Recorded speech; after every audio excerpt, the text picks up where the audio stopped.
We have discussed the advantages of working with the Big Four. Now let's see what are the disadvantages of working in these firms. The first one and the most common one is long working hours.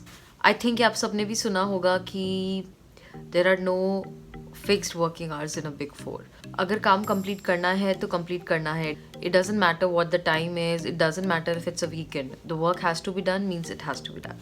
The next point is high work pressure. When you're working with a Big Four, that means you're working with big corporations, which means that they have big expectations and they have high demands. To serve those demands and expectations, you have to work really hard and deliver the highest quality possible. Blackout dates. Blackout dates means that there is going to be some time in the year where it will be really high working season and you will not be able to take any personal time off. Rigid promotion policies. The organizational structure and the procedures that they follow are very rigid and very systematized. The criterias for promotions are also set, for example, the number of years that you have worked for. The promotion policies are really rigid in Big Fours. Not only the merit allows you to be promoted, but your years of experience also really matters.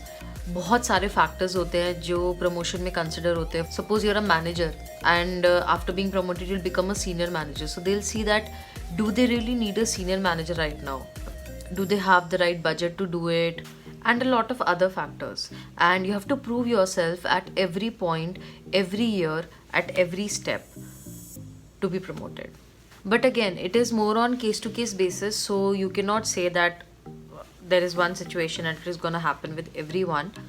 Agar if you are very capable and you have the merit, you will definitely get promotion, and sometimes you'll get it even before the standard set time. Self evaluation.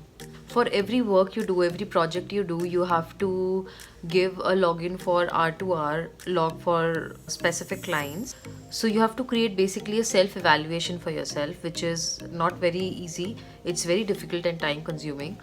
And again, this point is related to the promotion part, because when at the year end you are being evaluated, you have to prepare this self evaluation. One point is traveling. Now, traveling can be a pro and con both.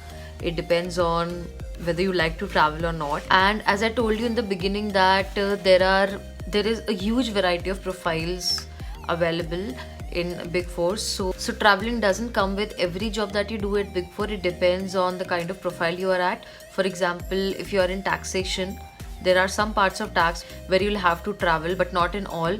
If you are in audit, you will need to travel. So if your job involves going to tax office, you'll need to have a lot of local travel. If you are in audit, you might need to go to outstation as well. Similarly, you can be in a profile which doesn't require traveling at all.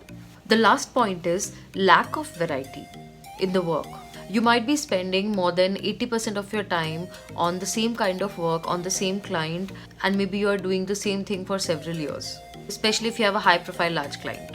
See, this is a fight between specialization and variety.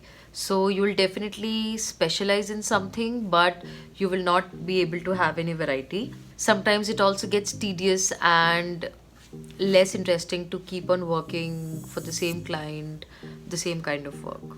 So that is all. Please let me know if you like the video. I'll see you next week.